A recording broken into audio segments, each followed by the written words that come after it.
이 시간 함께 말씀 읽고 본문에 대해 나누도록 하겠습니다. 사도행전 14장 8절부터 18절까지입니다.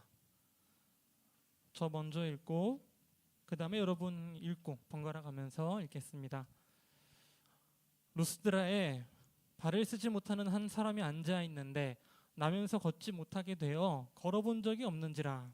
바울이 말하는 것을 듣거늘 바울이 주목하여 구원받을 만한 믿음이 그에게 있는 것을 보고 큰 소리로 이르되 내 발로 바로 일어서라 하니 그 사람이 일어나 걷는지라. 무리가 바울이 한 일을 보고 누가오니아 방언으로 소리질러 이르되 신들이 사람의 형상으로 우리 가운데 내려오셨다 하여 바나바는 제우스라 하고 바울은 그 중에 말하는 자이므로 헤르메스라 하더라. 시외 제우스 신당의 제사장이 소와 화환들을 가지고 대문 앞에 앉아 무리와 함께 제사하고자 하니 두 사도 바나바와 바울이 듣고 옷을 찢고 무리 가운데 뛰어 들어가서 소리질러 이르되 여러분이여 어찌하여 이러한 일을 하느냐 우리도 여러분과 같은 성령을 가진 사람이라 여러분에게 복음을 전하는 것은 이런 헛된 일을 버리고 천지와 바다와 그 가운데 만물을 지으시고 살아계신 하나님께로 돌아오게 함이라. 하나님이 지나간 세대에는 모든 민족으로 자기들의 길들을 가게 방임하셨으나 그러나 자기를 증언하지 아니하신 것이 아니니 곧 여러분에게 하늘로부터 비를 내리시며 결실기를 주시는 선한 일을 하사 음식과 기쁨으로 여러분의 마음에 만족하게 하셨느니라 하고 함께 읽겠습니다. 이렇게 말하여 겨우 무리를 말려 자기들에게 제사를 못하게 하니라. 아멘. 아멘. 이 시간 복음은 기분 좋은 소식일까? 라는 제목으로 함께 말씀 나누도록 하게 있습니다. 우리가 흔히 말하는 복음, 한문으로 되어 있죠. 한자로. 어떤 복이죠? 복의 음은 소리음, 복된 소리입니다. 영어로 하면은 뭐죠? 굿뉴스, 맞아요. 좋은 소식입니다. 그리스도인들은, 그러니까 교회를 다니는 사람들은 복음을 전해야 된다고, 심지어 복음을 전하는 삶을 살아야 된다고 이야기를 하죠. 자, 복음을 전하는 거 너무나 좋아요. 자, 근데 그렇다면 무엇이 복음일까요? 무엇이 복음일까요? 여러분들이 이제 복음을 전하러 갔어요. 그럼 어떻게 복음을 전하실 거예요?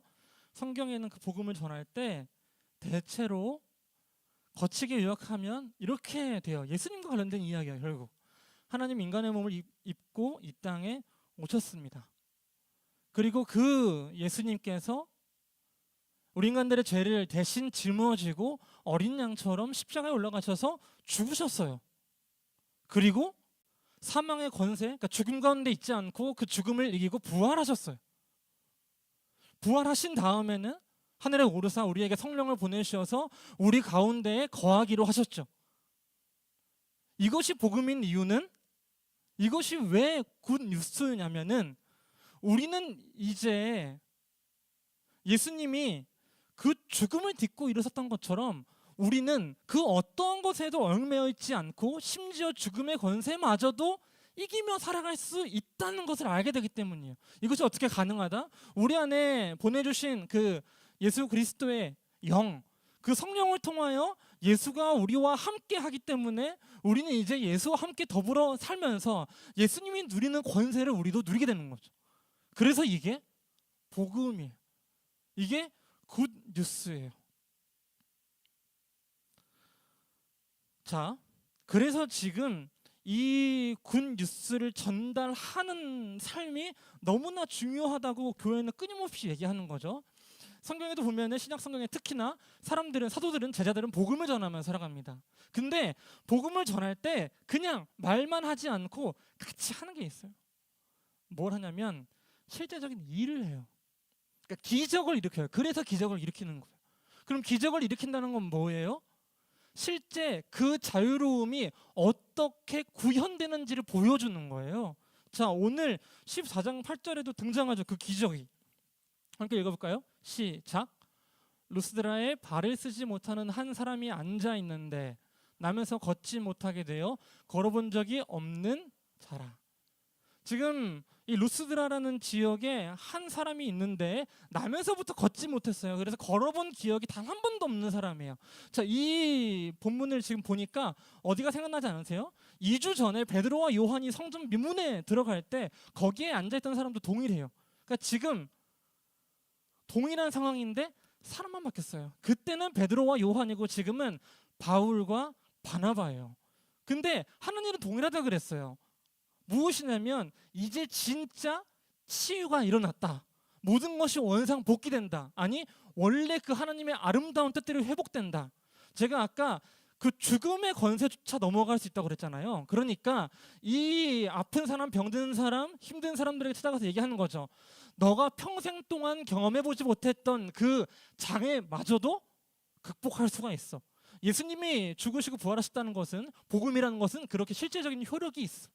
그러니까 우리 그리스도인들은 우리가 살아가는 삶의 터전에서 수많은 이러한 기적들을 일으키며 살아가야 되는 거예요. 근데 이 기적이 어떤 거예요? 진짜로 갑자기, 그러면 너무나 무리한 거죠, 여러분. 그러시면 안 돼요. 갑자기 진짜로 그 너무나 힘든 갑자기 병이 있으시는 분에 가서 믿으십니까? 제가 기도하겠습니다. 예수 이름으로 기도한다면서 갑자기 막 일어나라 하고 안 되면은 믿음이 부족하셨나요? 막 이런 거 물어보면 안 된다고 했죠, 그때.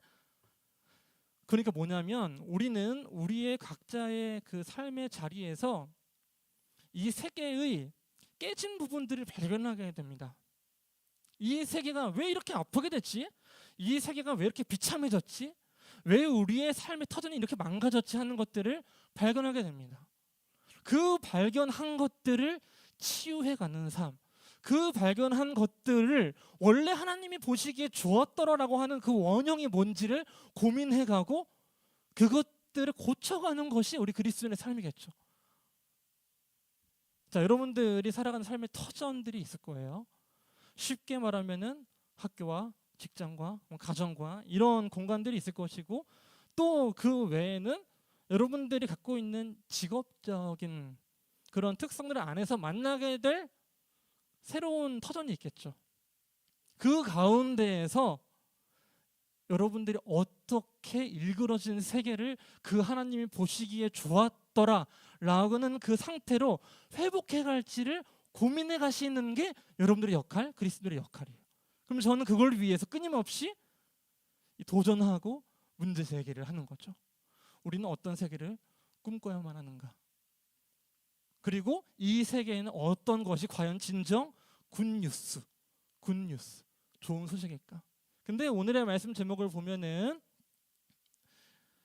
제가 이렇게 했어요. 복음은 기분 좋은 소식일까? 자, 복음은 좋은 소식이에요. 근데 진짜 과연 기분 좋은 소식일 거냐는 거예요. 이제 왜 그런지 조금 살펴보도록 할게요. 제가 아까 얘기했던 것들, 그러니까 사도행전 14장 10절을 보면은 이 바울이 이렇게 이야기해요. 큰 소리를 이르되 내 발로 바로 일어서라. 그 사람이 일어나 걷는지라. 요거는 어쩌면 되게 심플한 구조예요. 병든 자가 있네, 내가 고친다. 근데 우리의 삶이 굉장히 복잡하잖아요. 그 너무나 복잡해서 제가 예전에도 한번 이야기한 적이 있는 것 같은데, 여러분들 좀 어떤 영화를 주로 좋아하세요? 추리, 스릴러? 저는 뭐 장르 불문하고 약간 그 경계가 모호한 영화들을 되게 좋아해요. 착한 애인 줄 알았는데 나쁜 애고, 나쁜 애인 줄 알았는데 또 막상 이렇게 나쁘다고 얘기하기가 좀 애매한.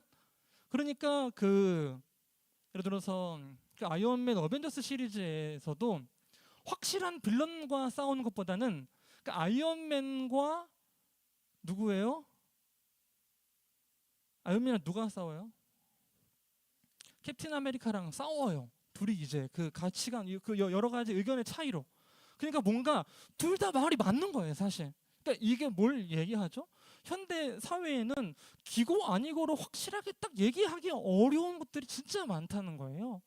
너무나 복잡한 거예요. 다양한 각도 아래에서 각자의 의견을 가지고 토론하다 보니까 그 말도 맞고 이 말도 맞는 거죠. 그래서 이걸 적용하기가 진짜 어려워요. 뭐냐면 예수님이 이야기해 준 그 복음을 적용한다는 거. 누가복음 4장 18절인데요. 같이 한번 읽어보겠습니다. 시작.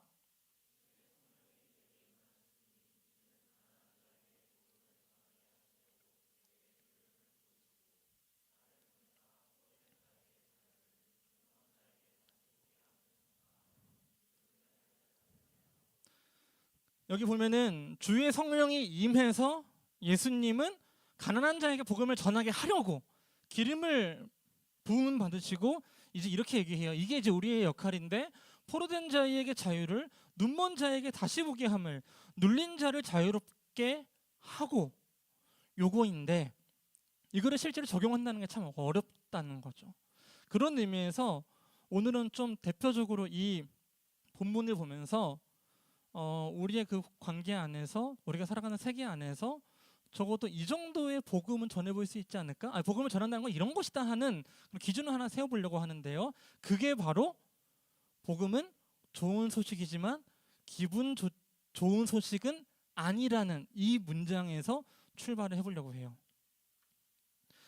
자, 복음은 좋은 소식이죠. 근데 기분 좋은 소식은 아니라는 거예요.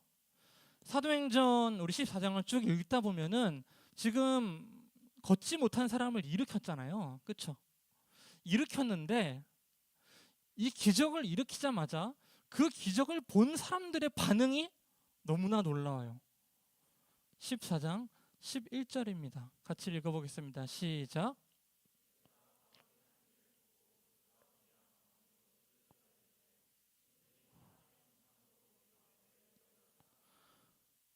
바울이 한 일을 보니까 사람들이 소리를 지르면서 신들이 사람의 형상으로 우리 가운데 내려왔다라고 이야기를 하는 거예요.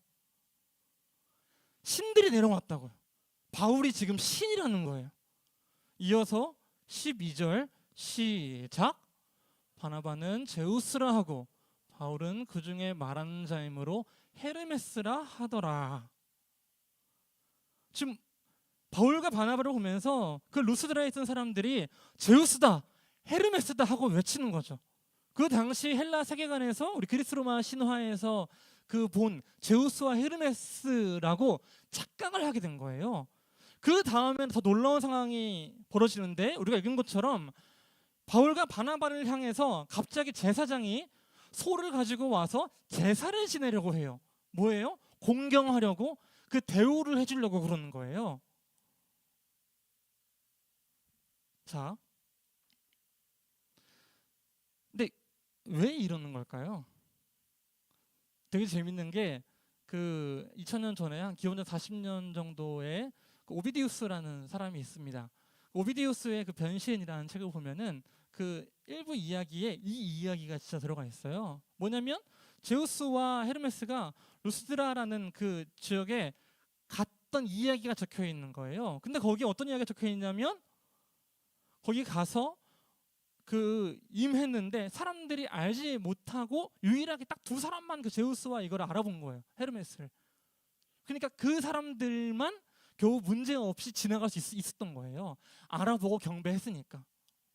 그러면은 이 루스드라라는 지역에는 그 일화가 있으니까 신과 비슷한 사람이 오면은 그 대접해 주려고, 대우해 주려는 그 마음이 있는 거죠. 그 세계관인 거죠. 근데 우리가 볼 때는 이게 참 웃긴 이야기지만 2000년 전에 이 고대인들의 세계관 안에서는 신을 섬기고 자기가 믿는 신을 따라하고 그 신을 닮아가려고 하고 신을 섬기는 것이 너무나 일상적으로, 너무나 깊게 뿌리 박혀 있는 내 생활 관습이었거든요. 내가 살아온 삶의 일부의 이야기였다고요. 자, 여기서 등장하는 거예요. 굿뉴스가 기분 좋은 뉴스는 아니라는 거. 걷다 대고 바울이 이 얘기를 하는 거죠. 14장 14절에 두 사도 바나바와 바울이 이 이야기를 듣고 옷을 찢고 동시에 또 소리를 질러요. 무리 가운데 뛰어들어가 소리 질러요. 어떻게? 15절이에요. 이르되 여러분 어찌해서 이런 일을 하시는 거예요? 우리도 여러분과 같은 사람이에요. 여러분에게 복음을 전하는 것은 바로 이런 헛된 일을 버리라고. 천지와 바다와 그 가운데 만물을 지으시고 살아계신 하나님께로 돌아오게 함이라. 자, 이게 복음인데 이 복음은 왜 불편한 뉴스냐면 지금까지 내가 살아왔던 이 삶의 터전이 헛된 것임을 알게 되기 때문이에요. 자, 이건 굿뉴스인데 우리가 아까 얘기한 예수님이 우리를 사랑하시고 우리는 사랑받는 자로 살아가고 이게 너무나 아름다운 이야기죠. 사랑하기 때문에 누군가가 누군가의 죄를 위하여 다 죽어준다는 거, 끔찍한 형벌을 당한다는 거, 그렇게까지 사랑을 증명한다는 것은 너무나 아름다운 이야기인데 거기에 깔려져 있는 전제는 뭐냐면 너희가 섬기고 있는 모든 거, 너희가 섬기고 있는 모든 거, 지금 제우스와 헤르메스라고 하는 거, 그거 진짜 헛된 일이야. 이거를 알려주니까 자, 복음은 좋은 소식이지만 기분 좋은 소식은 아닙니다. 왜냐하면 첫 번째로 내가 걸어온 이 삶의 의미를 재정립해야 되기 때문입니다. 아, 지금까지 살아온 그럼 내 삶의 의미는 무엇이지? 나는 그때 이 헛되다는 것을 꾸준히 하면서 꾸준히 목마른 채로 더 큰 것을, 더 바닷물을 마시면서 내 갈증을 해결하려고 했던 것인가? 요거를 이제 알게 되는 거죠. 자, 근데 이게 제가 헛된 일이라고 해서 너무 그것들을 이제 좀 치부하지 않으면 좋을 것 같아요. 예를 들어서 뭐가 있을까요? 뭐 재산 증식하는 거 너무나 중요한 이슈잖아요. 그렇죠? 재산 증식 해야 되잖아요, 여러분. 안 하실 거예요? 안 하셔도 돼요. 근데 우리가 돈을 벌고 경제 활동을 하고 이 적당한 벌이를 하면서 살아간다는 건 너무나 중요한 거잖아요. 우리가 뭐 우리의 애인이 우상이 되면 안 되지만 우리가 한 사람과 더불어 함께 사랑하는 건 너무나 중요하잖아요. 친구에게 절자매고 끌려다니면서 그게 이제 우상이 되면 안 되겠지만 좋은 친구와 공동체를 만나서 아름다운 상호 관계, 이 우정을 사는 건 너무나 중요한 일이잖아요. 근데 여기서 얘기하는 건 마치 이런 거 같아요.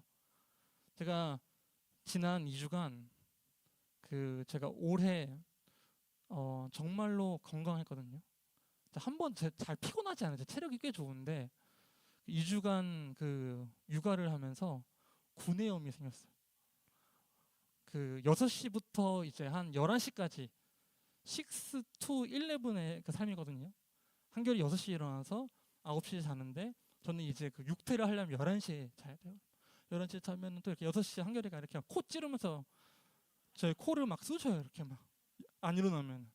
아니 입에다 손을 넣고 근데 눈까지 쑤시려고 하는 그래서 안 돼 이러면서 일어나는데 한결이에게 인형이 하나 있어요. 인형이 하나 있는데 이게 이제 애착 인형이거든요. 근데 애착 인형이 처음에는 이게 애착이 잘 안 되는 거예요. 근데 맨날 침대 옆에 두다 보니까 맨날 보는 거, 맨날 이렇게 만지면서 자던 거, 맨날 안고 자던 거 하다 보니까 걔가 진짜 애착이 생겼어요. 그 토끼한테. 토끼라고 말하고 끼끼라고 해요. 끼끼 달라고. 이제는 그 끼끼가 없으면 차도 안 타요. 그리고 드디어 오늘 교회에 들고 왔더라고요. 그 녀석이 진짜 친해졌어요. 그 끼끼 친구와. 근데 애착 인형을 되게 잘 골라야 된대요. 너무 희귀한 걸로 하면 잃어버렸을 때 큰일 난대요. 그래서 조금 이렇게 대중적인 친구 젤리캣이라는 친구가 있어요. 젤리캣을 이제 선물을 받았고 선물 받은 친구를 빨게 된 거예요. 그래서 어쩔 수 없이 하나 더 샀어요. 그래서 집에 끼끼가 2마리 있어요. 근데 되게 재밌는 건 유치원, 그러니까 어린이집 갔는데 그 토끼들 하나씩 다 갖고 온 거예요. 그래서 다 자기의 애착 인형이 저기에 막 있어가지고 다들 놀라고 막 이렇게 어안이 벙벙하고 내 애착 인형이 왜 다 저기에 있는지. 근데 갑자기 이 얘기를 왜 했냐면요. 애착 인형은 너무나 중요하죠. 애착 인형이 있을 때 내 마음에 되게 안정이 돼요. 애착 인형이 되게 필요해요. 근데 확실한 건 뭐냐면 그 애착 인형은 부모를 대신할 수는 없잖아요. 잠깐 부모님이 화장실 가셨을 때 내가 그 끼끼를 안고 마음의 안전함을 누릴 수 있겠지만 부모님이 사라졌을 때 그 부모님의 역할을 해줄 수는 없어요. 애착 인형. 애착 인형은 너무나 중요하고 유효하고 효과적이지만 그 애착 인형엔 유효 기간이 있고 이 한결이의 삶을 앞으로 인도해주지 못하고 지켜주지 못해요. 한결이에게 이 복음이 불편한 이유는 언젠가는 한결이는 그 애착 인형과 안녕 인사를 하게 될 거예요. 저는 그런 생각을 좀 하게 됐어요. 왜 바나바와 바울이 소리를 지르며 이러지 말라고 그 다급함과 그 간절함과 그 안쓰러운 마음은 어디에서 오는 걸까? 그 애착 인형이 진정한 아버지가 될 수 없다는 것을 호소하는 거죠.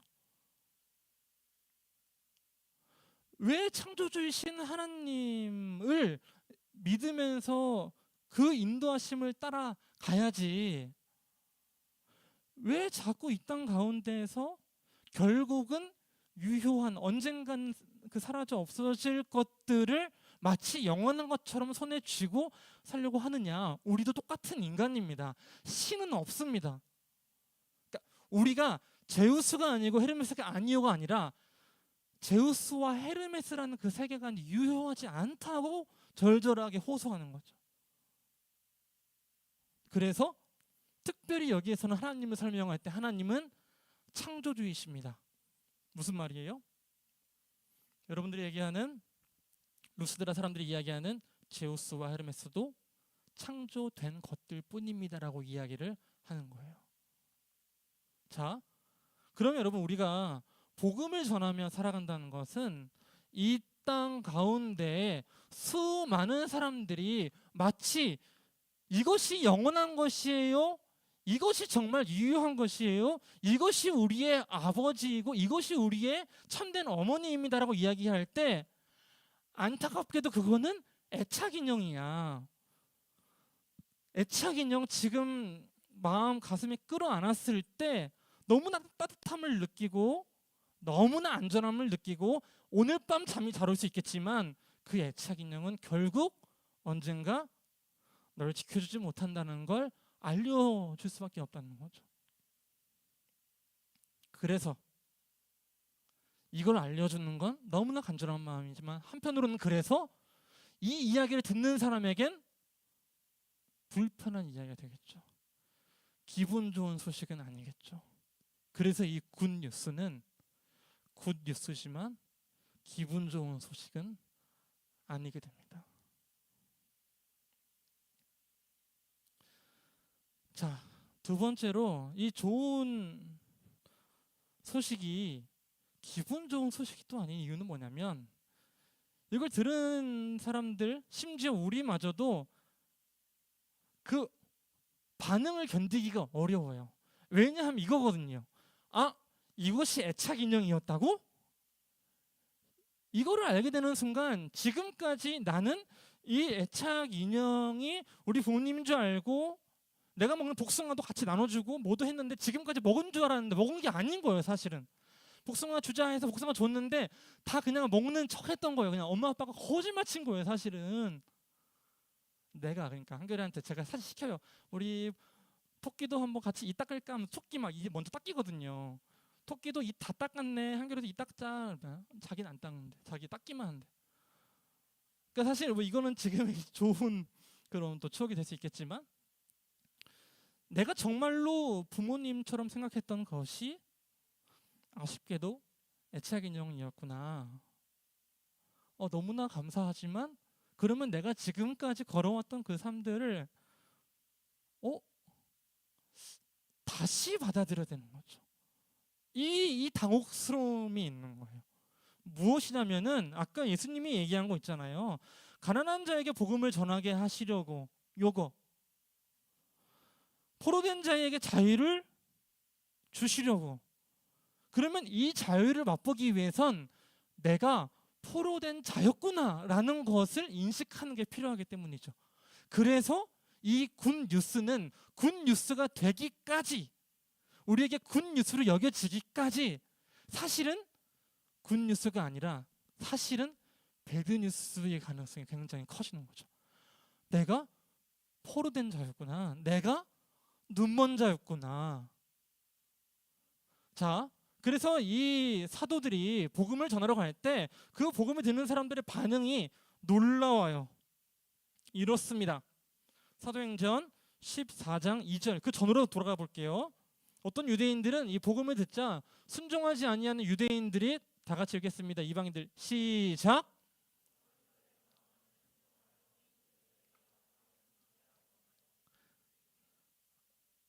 맞아요. 악감을 품게 해요. 그러면 어떤 사람들은 정말로 이 이야기를 전하는 게, 야, 네가 뭐게 잘났어? 너가 뭔데 그렇게 선을 넘지? 너가 내 삶에 대해서 뭘 안다고? 물론 갑자기 가서 막 다 때려 박으면 안 되죠. 야, 있잖아, 근데 너 그거 다 그거 어쩌고 저쩌고야 이러면서, 너가 지금까지 소중하게 여겼던 거 그거 다 애착인 영어야 이 녀석아, 이러면서 막 뚝배기를 깨라는 게 아니에요, 여러분. 무슨 말인지 아시겠죠? 근데 이거를 받아들이는 그 처음에는 당혹스럽다고. 그래서 반발감이 커진다고요. 심지어 아까 전에 이 화났던 사람들 있잖아요. 형제들에게 악감을 품게 했던 그 유대인들. 이 루스드라에서의 이 일이 끝나고 나자마자 이 바울 찾아왔어요. 14장 19절. 우리가 읽은 본문 그 다음 절이죠. 같이 읽어볼게요. 시작.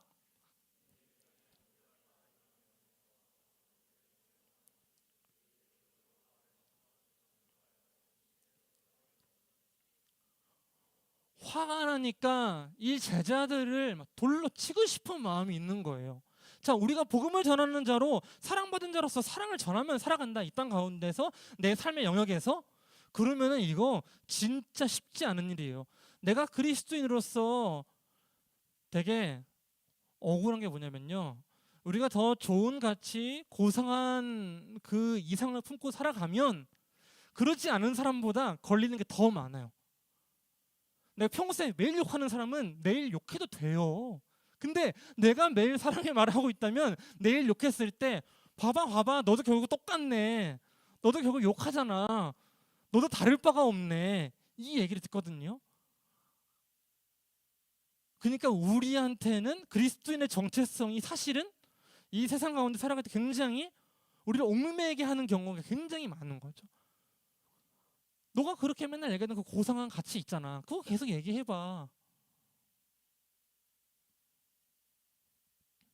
자, 근데 그런 의미에서 여러분들한테 몇 가지 말씀을 드리고 싶어요.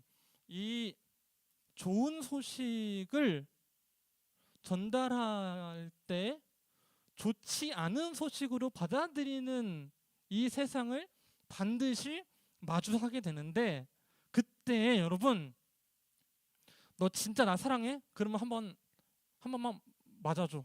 탁 때리고. 너 진짜 나 사랑해? 그러면 두 번만 맞아줘.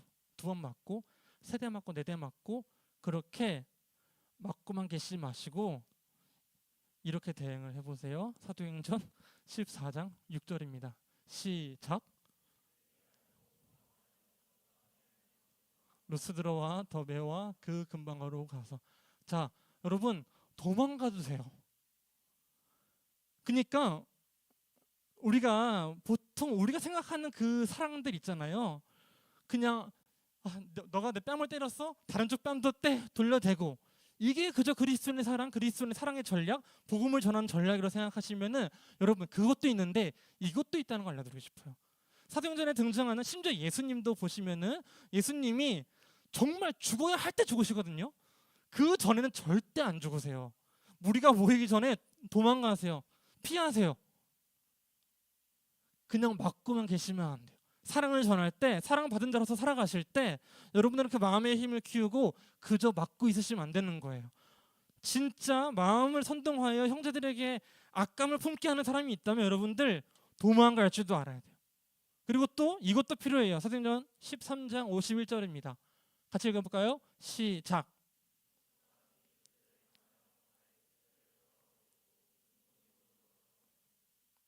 네, 그들을 향하여 발에 티끌을 떨어버리고 이고니오니로 가거늘. 이 발에 티끌을 털잖아요. 그쵸? 이게 뭐예요?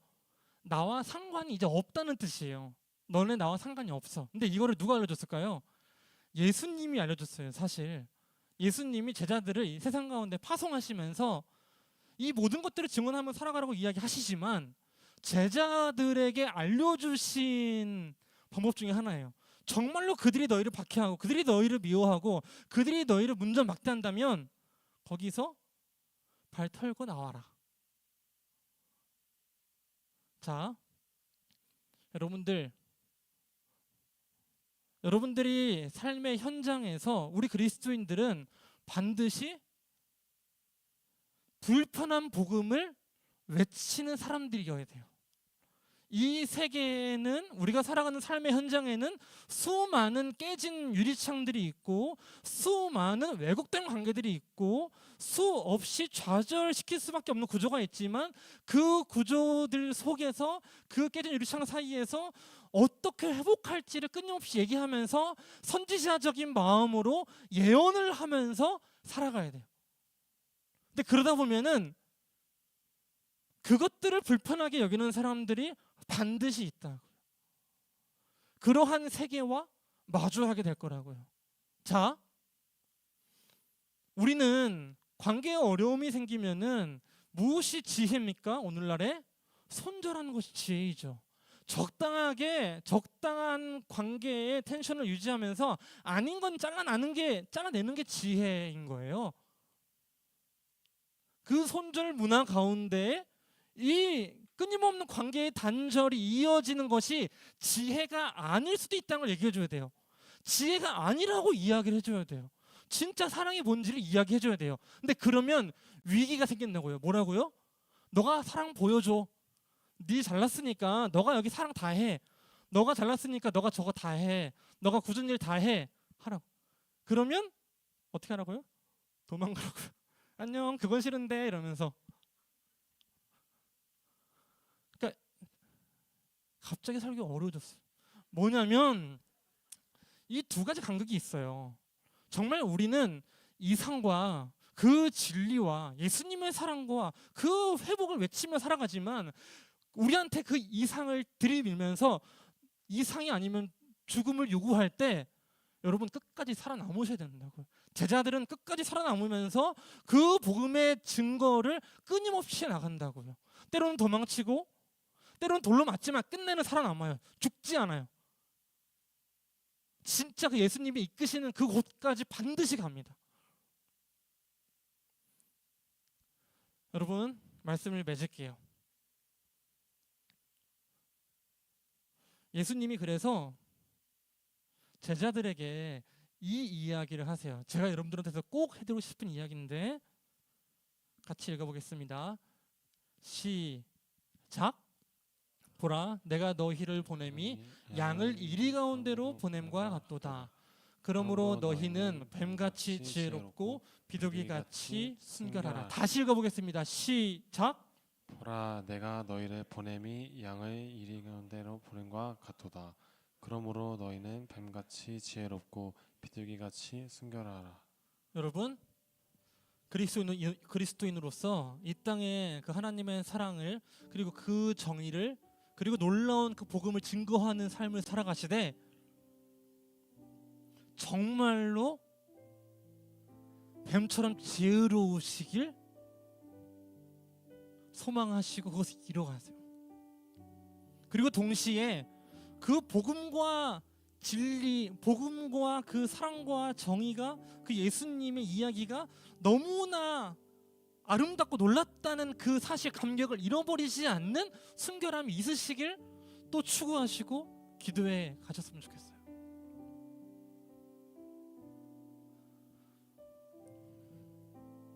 비록 굿뉴스가 어떤 이들에게는 굿뉴스가 아니고 배드뉴스일지라도 굿뉴스는 굿뉴스죠.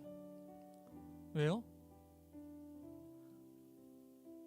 이 굿뉴스가 작동하는 기제는 우리에게 제우스와 헤르메스를 반드시 그때 영접해내야만 너희의 삶에 소망이 있다고 이야기하지 않거든요. 예수님은 정말 값없이 우리가 그분을 외면할 때에도 불구하고 우리를 찾아오셔서 우리를 위하여 내가 십자가 못 박혔다 이야기하시면서 그 사랑을 증거하시는 분인 거예요. 이 복음을 정말 마음속 가득히 품으시고 그 복음을 끝내 세상 가운데에 선포하시며 이뤄가시며 살아가시길 간절하게 축원하겠습니다. 이 시간 함께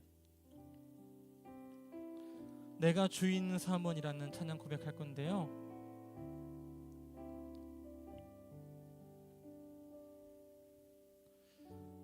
찬양하실 때 이 가사처럼 내가 주인 삼은 모든 건 내려놓고 내 주 대신 주 앞에 나갑니다.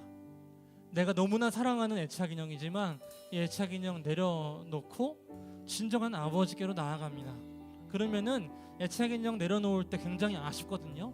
근데 진짜 아버지 그 부모님을 만날 때는 그 감격 이루 말할 수가 없습니다. 그 사랑을 누리시는 오늘 기도회가 되시길 소망하겠습니다. 이 시간 함께 마음 담아서 고백하도록 하겠습니다. 내가 주인 삼은 모든 건 내려놓고 내 주 대신 주 앞에 내 주 대신 주 앞에 나와 내가 사랑했던 모든 건 내려놓고 주님만 사랑해. 주님만 사랑해. 다시 한번 처음부터 찬양하겠습니다. 내가 주인 삼은 모든 건 내려놓고 내 주 대신 주 앞에 나가 내가 사랑했던 모든 건 내려놓고 주님만 사랑해. 주 사랑 거친 풍랑에도 주 사랑 거친 풍랑에도 깊은 바다처럼 나를 잠잠케 해. 주 사랑 내 영혼의 반석 그 사랑 위에 서 다시 한번 주 사랑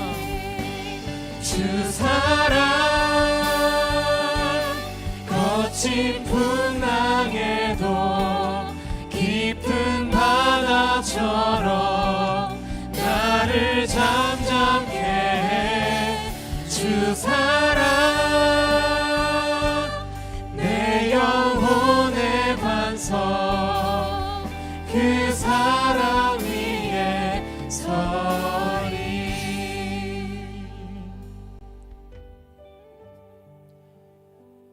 가사를 보면 내가 주인 삼은 모든 건 내려놓고 내 주 대신 주 앞에 나가.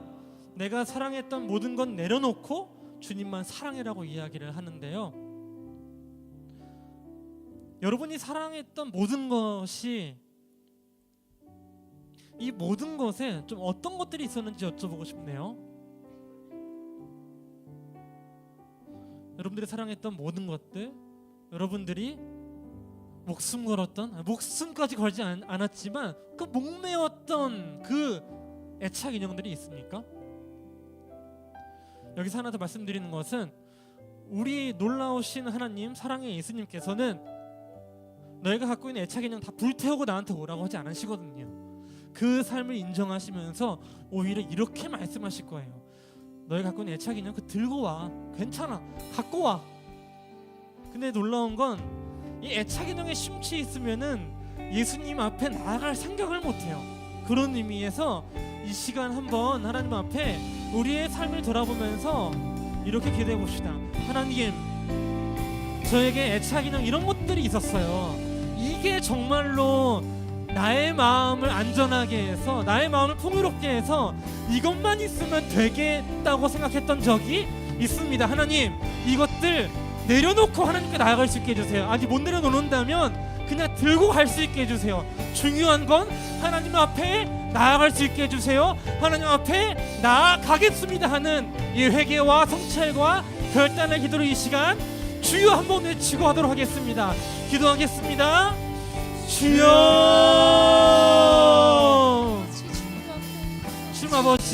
주님 아버지께서 저희를 인도해 주셔서 아버지 우리의 삶 가운데 심정 내가 사랑했던 수많은 것들을 떠올려 봅니다. 지금 아버지 이것이 있으면 참 나의 마음이 안정적일 텐데, 이것이 있다면 내 삶에 그 만족감과 안정감이 올라갈 텐데, 정말 이것만 된다면은 더 이상 바랄 것이 없을 텐데 했던 것들이 있습니다. 주님, 하지만 놀라운 것은 그것이 지나고 나면 또 새로운 것이 더 강력한 것이 나의 마음을 사로잡고 오히려 나의 마음을 불안하게 합니다. 왜냐하면 모든 그것들은 내 안에 없습니다.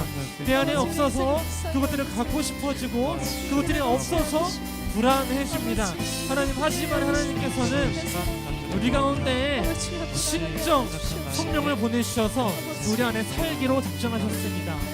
주님 아버지, 주님께서 우리의 모든 것들을 주관하시오니 아버지, 내 삶에 있었던 그 수많은 애착 인형들, 아버지 그 애착 인형들을 떠올리며 그것들을 하나님 앞에 새롭게 인식하고, 아, 내가 이것들 사랑했던 것들이구나, 이것들이 정말 영원하지 않는 것들이었구나, 이것이 결국에는 너무나 아쉽게도 헛된 것이구나 하는 것들을 생각할 수 있게 해주셔서, 깨달을 수 있게 해주셔서 아버지 지켜주시고 인도하셔서 우리의 삶의 진정 중요한 것이 무엇인지를 알게 해주옵소서.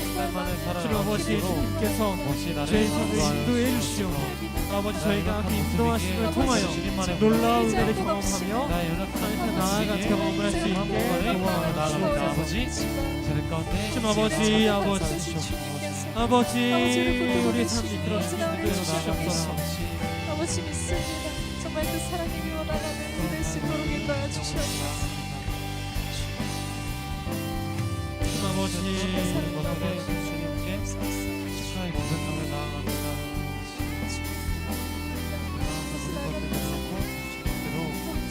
주님 한 분만의 바람을 나아갈 수 있도록 도와주시옵소서.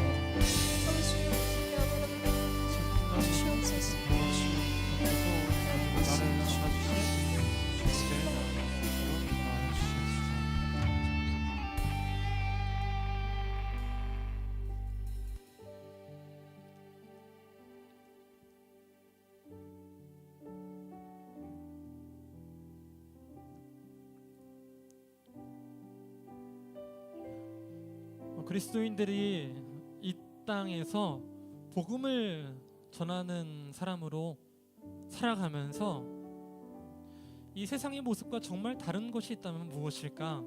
그건 우리의 존재의 뿌리를 바로 여기 내 영혼의 반석 주 사랑, 그 사랑 위에 뿌리 내린다는 것이겠죠. 그런 의미에서 우리가 지은 집은 비가 내리고 창수가 나고 바람이 불 때 흔들릴지언정 무너지지 않는다는 것이죠.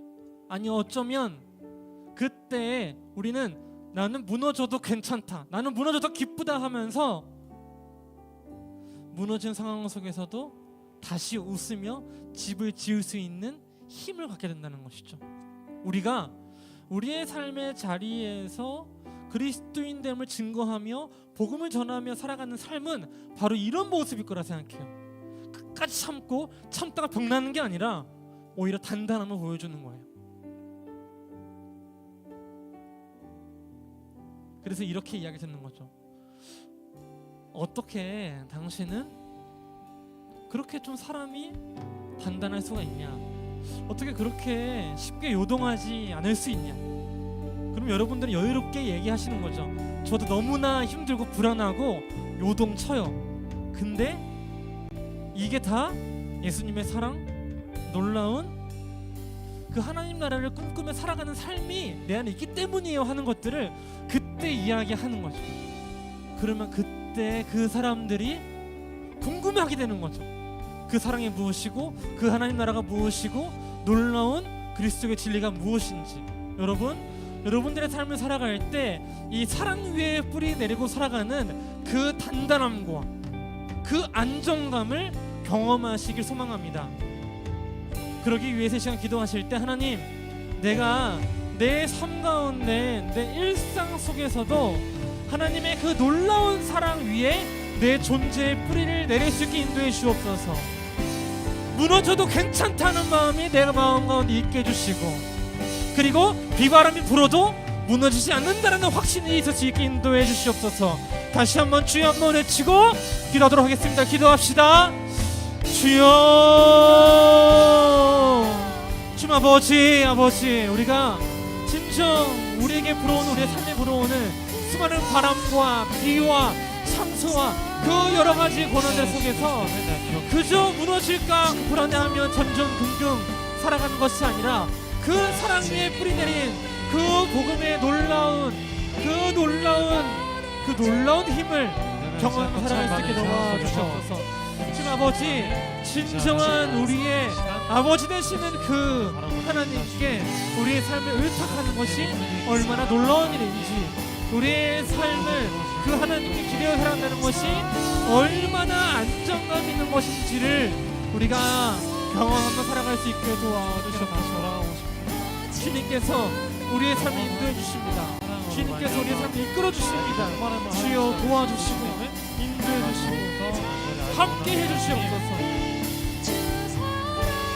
아버지, 주님 아버지 이끌어 주시고 아버지 도와주시옵소서.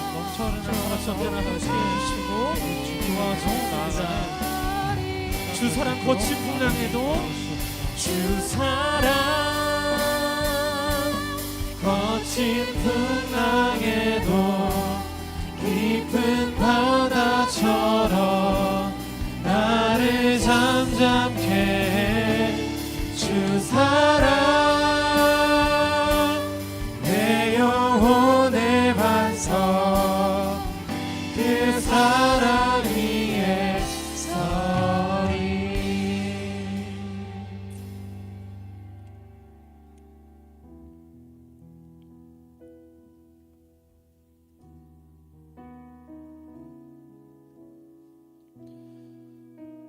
이 시간에 기도하실 때는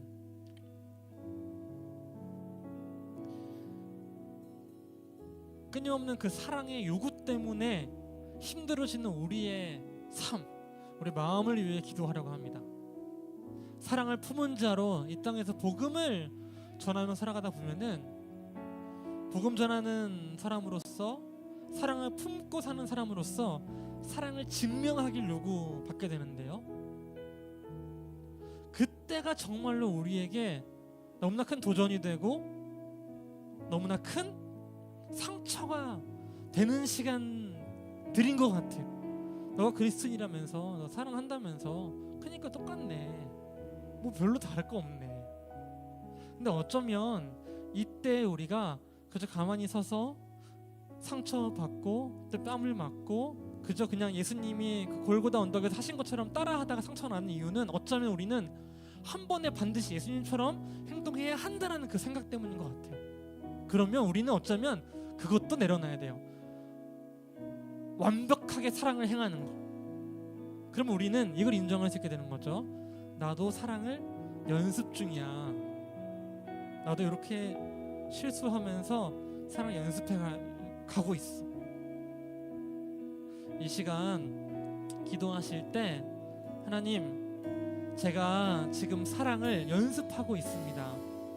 연습하고 있는데 이 연습하는 과정이 참 쉽지가 않네요. 이 부분 때문에 참 어렵네요. 이것 때문에 참 걸리네요 하는 것들이 있으시다면 바로 그것들을 떠올리시면서, 하나님, 내가 그 사랑을 점차 잃어갈 수 있게 해주세요. 그래서 사랑을 잃어가는 과정이 항상 내 사랑은 예수님 같지 않아 해서 절망하는 사랑의 연습이 아니라, 내가 어제 나의 사랑보다 오늘 어떻게 더 그 사랑을 점차 넓혀가는지, 어떻게 더 예수님의 사랑을 닮아가는지에 대한 기대감을 품을 수 있도록 인도해 주세요. 실제로 그 사랑을 더욱더 넓혀가며 예수님을 닮아갈 수 있게 해주세요 하는 기도 제목을 갖고 기도하도록 하겠습니다. 함께 기도합시다. 주님 아버지, 우리가 그 예수님을 닮아가는 과정을 놓고 기도합니다. 주님, 어쩌면 우리 그리스도인들은 이 사랑 없음 때문에 매일같이 좌절합니다. 왜냐하면 예수님의 사랑에 비하면 우리의 사랑은 너무나 보잘것없고 너무나 가닿지 못해서 하찮아 보이기 때문입니다. 그래서 우리가 오버하다가 탈납니다. 우리가 그 사랑 보여주려고 참고 있다가 터집니다. 그럴 때는 우리에게 여유로운 마음을 주셔서 때로는 도망칠 수 있게 해주옵소서. 때로는 발을 털고 다른 곳으로 향할 수 있게 해주옵소서. 나도 사랑 연습 중이야. 나도 사랑 지금 이거 고민하면서 키워가고 있어. 성령님이 인도하심 가운데 나에게 주어진 숙제들을 해나가면서 그 사랑에 대한 도전들을 해나가고 있어 하는 그러한 기도와 그러한 성장을 이룰 수 있게 해주옵소서. 우리에게 예수님의 사랑이 없다는 그 절망이 아니라 오늘 더욱 예수님을 닮아간다는 소망과 기쁨과 즐거움이 있을 수 있게 해주시옵소서. 주님 아버지 이끌어주시고 인도해 주시고 도와주시옵소서. 주님 아버지 이끌어주시고 인도해 주시옵소서. 아버지 도와주시옵소서.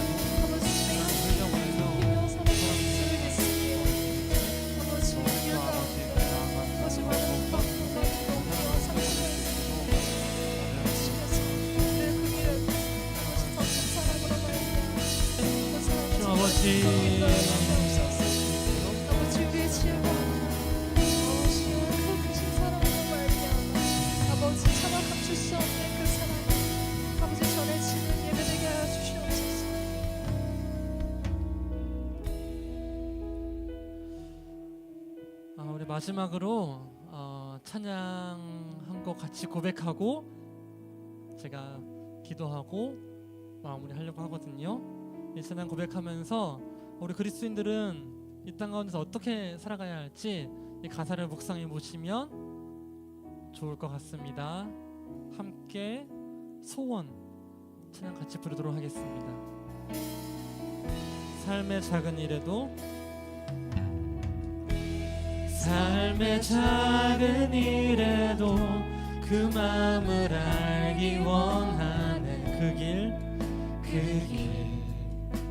그 좁은 길로 가기 원해. 나의 자금을 알고 나의 자금을 알고 그분의 크심을 알며 소망 그 깊은 길로 가기 원하네. 저 높이 솟은 산이 되기보다 저 높이 솟은 산이 되기보다 여기 오름직한 동상이 되길 내 가는 길만 비추기보다는 누군가의 길을 비춰준다면 내가 노래하듯이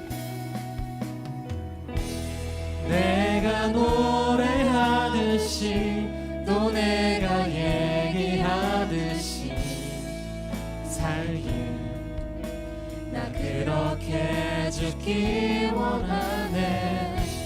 삶의 한 절이라도 그분을 닮기 원하네. 사랑 그 높은 길로 가기 원하네. 그 좁은 길로 가기 원하네. 그 좁은 길로 가기 원하네. 그 깊은 길로 가기 원하네. 여러분 정말 그런 것 같습니다. 나의 자금을 알고 그분의 크심을 알면 정말 속이 편하거든요. 근데 나의 크심이 아니라 나의 자금을 마주하는 게 사실 어려워서 그래요.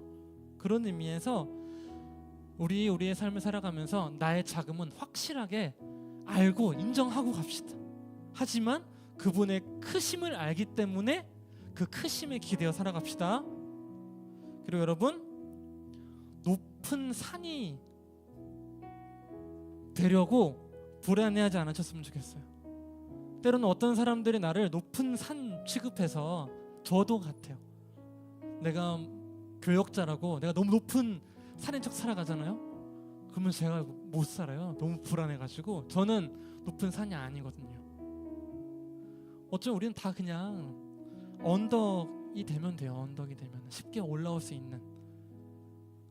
그래서 그렇게 언덕으로 서로를 초대하면서 그렇게 살아가는 저희 공동체가 되기를 소망합니다. 누군가의 길을 비춰주는 저희 공동체가 되기를 소망합니다.